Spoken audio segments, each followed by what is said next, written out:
I make it all new again. Hold my hand, cause I can't touch the ground. The chemical goes round, round, round. Fiction, friction, it burns you alive. So illegal, no evil can see through these eyes. Welcome back. Okay. So today, I'd like to elaborate and continue on the 12 signs of the zodiac. Now, for you all to understand, for me to make sure that you understand, I'm going to let you know what the zodiac means. The word zodiac actually means a circle of 12 animals. Well, actually, a circle of animals. Now, I know the zodiac isn't all animals, and it's interesting because some of them are animals, some of them are people, and one of them is actually an inanimate object. Unless you consider Libra to be a woman holding a pair of scales, but a lot of people consider Libra to be scales. Now, the elements are interesting.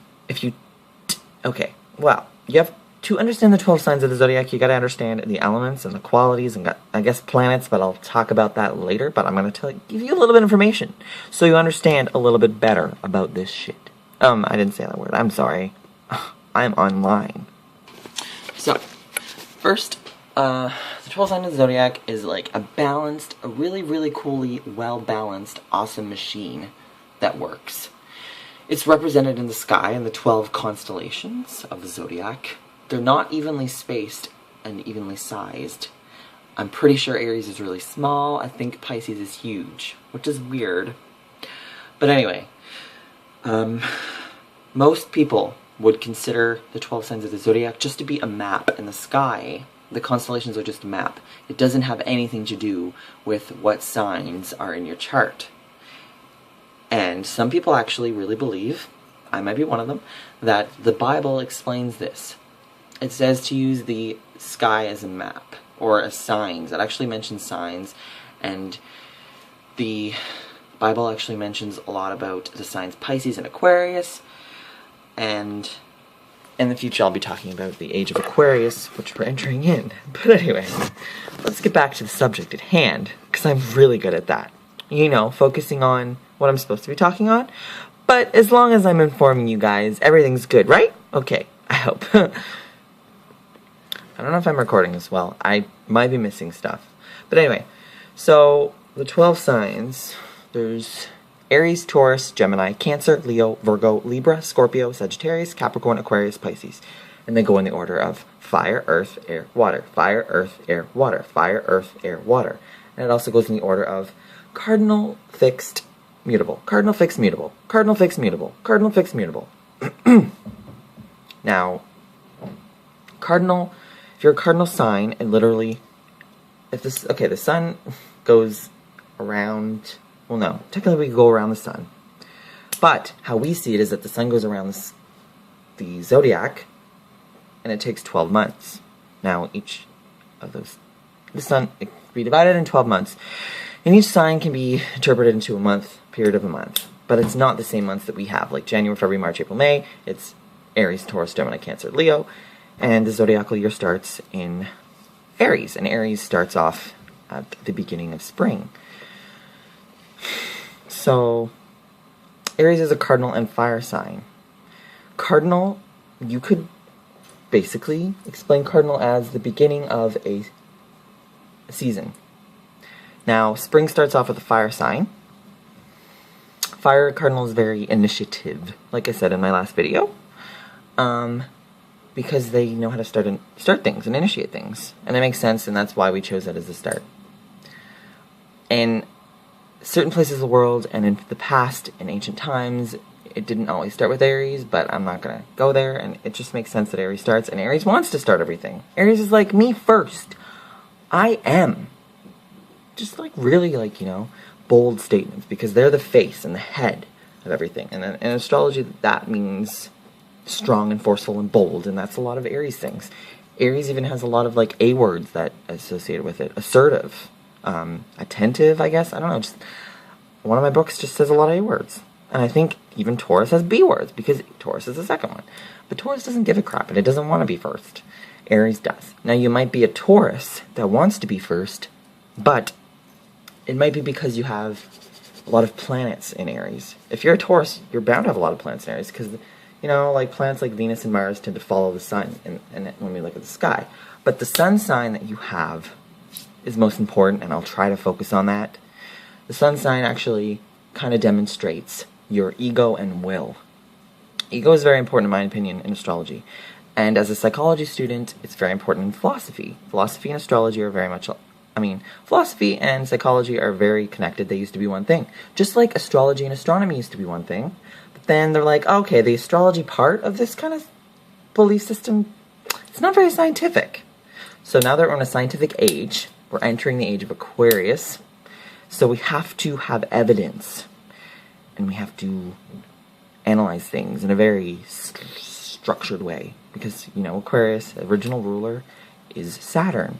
Now, I'll get on to the planets and what they mean later, but the first sign of zodiac is Aries, and everything to do with Aries tends to be bold and assertive and strong, you know, and red is a very good color for it because of the frequency of red. I think it's a lower frequency, I'm not sure. But anyway, infrared waves, anything to do with that is very Aries. Fastness, quickness, assertiveness is because of the start and the head. And the brain is pretty quick, and it's like has the fastest frequency of the body. And as we go down the zodiac and go around the circle of the stars, it goes down, and the body goes, and it ends in Pisces, and that's the feet. Pisces rules the feet, and it makes sense. I could explain this very well, but I'm going to do it in future videos. I'm going to try to compile as much information about each 12 sign of the zodiac and explain it then. Now, when I speak about the signs, they all have a very unique element, and you can kind of sense that energy. For me, it's, I'm a pretty eloquent person, but I rely on my intuition. And if you look at my chart, it would say that I'm intuitive. Now, with charts, I haven't told you anything about charts, but it's basically where the planets were when I was born. And even my numerology chart, which basically, numerology, my number is 11. If you add all of the numbers in my birthday, the year, month, and day, it comes to 11. 11 is a very rare number. It means intuitive, and it makes a lot of sense. It means I'm a master spiritual number, which means I'm connected with a higher knowledge. So when I study astrology, I don't necessarily use A to B thinking. I'm scientific as a Capricorn, but my Aquarius 11 energy is kind of quirky, and it just tells me stuff, and I just kind of know things. But each 12 sign has an energy to it, and you can kind of pick up on that energy. Sometimes it's hard to explain it, but Aries has its energy. When you meet an Aries, you just know. I met every sign of the zodiac, and I can just say that person is that sign, and I'm always right when I have that much of confidence, when I feel that energy right off the bat. But a sun sign doesn't necessarily explain everything about a person. You could have a moon sign giving you information, or an ascendant. Now, the ascendant is a rising sign, and it's like the first thing you feel when you meet someone. It's because that was the constellation that was literally rising over the horizon at that particular spot on Earth, at that particular moment that someone was born. So you need to know the moment someone was born, where they were born, and that's pretty much it. When you look at a chart, and if you don't have that, you can't really say much about the chart. You can only say what signs the planets were in, but you don't know. The signs is the energy, and when I get into the houses, which really depends on where you were born, that explains where you focus that energy in your life. Aries is the first sign, and it rules personality, it rules initiative, it rules the rising sign, what you first put off to the world. When you meet someone, like face to face, what they first think of you right off the bat, and how you see the world, and it's just a very spark of life. And then the second sign is Taurus, and it rules over the second house, which is the house of possessions and the house of values. It's less personality based, and it's more physical. It's like Aries is like the spirit entering the physical world, but then Taurus is the physical world reacting back at us, and us owning something. I was going to pick up something and show you even this, like right here. Some chapstick. And you put it on your lips, and you go, and a Taurus would love it, because it's physical. And an Aries might be more like, oh yeah, just the energy of probably like picking it up or buying it. But then they might get bored. Tauruses don't really get bored. Now Gemini is like the third sign, and it kind of symbolizes the mental aspect of it. Aries is the first sign, and it's very different from Taurus. Now Gemini is more like Aries because there's a sign in between to make it different. And then the sign after Gemini is Cancer. Cancer and Taurus are a lot alike. And Gemini and Aries are a lot alike. But not exactly, because it's fire, earth, air, and water. Aries is fire, Taurus is earth, Gemini is air, and Cancer is water. Fire is initiative, it symbolizes by the spirit. Taurus is kind of stolid. That's not a word that you hear a lot outside of astrology. Gemini is very intellectual. I'm not saying all Geminis are intelligent. I'm saying Geminis are focused more on the intellectual aspects of things, the mental things, like ideas. They get excited about ideas and thinking or communicating. Like Gemini is a communicator, and that has a lot to do with both how its element connects with its quality and its planet. Now, these are all in good frequency. Like Aries is very connected. It's where it should be when Mars is there. So if you're born with Mars and Aries, your Martian energy, everyone has every planet in their chart. Your Martian energy in Aries would feel comfortable. So Mars is your initiator, your go-getter. And it would feel comfortable in Aries.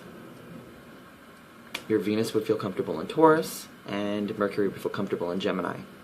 And so forth.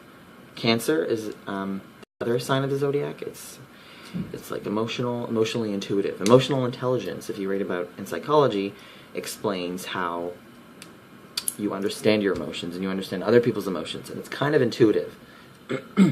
Psychic, I would say. Aries is pretty intuitive, but like Cancer is a more psychic sign. It has a connection with the emotional psychicness of the world or other people.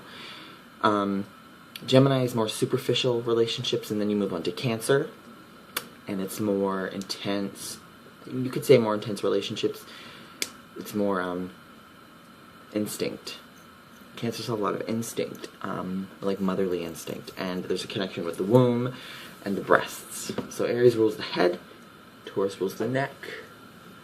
The head because it's very structured, and it's the first thing that goes ahead when you walk, and it's the first thing that comes out when you are born. And it's also, like, very liable to get hit, to be honest. I'm pretty sure, I don't know. And yet Taurus is very succulent and very balanced, and, like, this part of is ruled by Taurus. Taurus is the bull with the bull's horns, which could symbolize this part of the body. And very receptive and refined, and it's where you put jewelry, and it's soft, and Taurus loves that. It's very physical and sensual. And Gemini rules over the arms, because the arms can just move any which way, and Gemini loves that, and Geminis like to pick things up, and arms hold hands with other people, and they're touching everything, they communicate ideas, and Gemini might be an air talker, and its opposite sign, Sagittarius, would be an hand talker, sorry. And then Cancer rules the breasts, the feminine aspect of life. Aries is pretty masculine, and then the water signs rule the private parts of the body. The air signs rule the balancing parts of the body, the communicative parts of the body. Yeah, and like I'm just saying random things that come off the top of my head. There's so much more information when it comes to astrology, and I don't think I'll have time to talk about all 12 signs today, but they each have their own energy. It can be connected with anything you can think of in the world. You could give me a word and I could say a sign, because there's a strong connection with that. A color each has a sign. And it's all about polarity. I personally believe that the physical universe can only exist with different, like, opposite and intermingling elements and stuff. And, yeah. And next time, I guess I'll continue a little bit about the signs and talk about the signs after Cancer, and maybe start a bit about the planets. And until then, have a good one.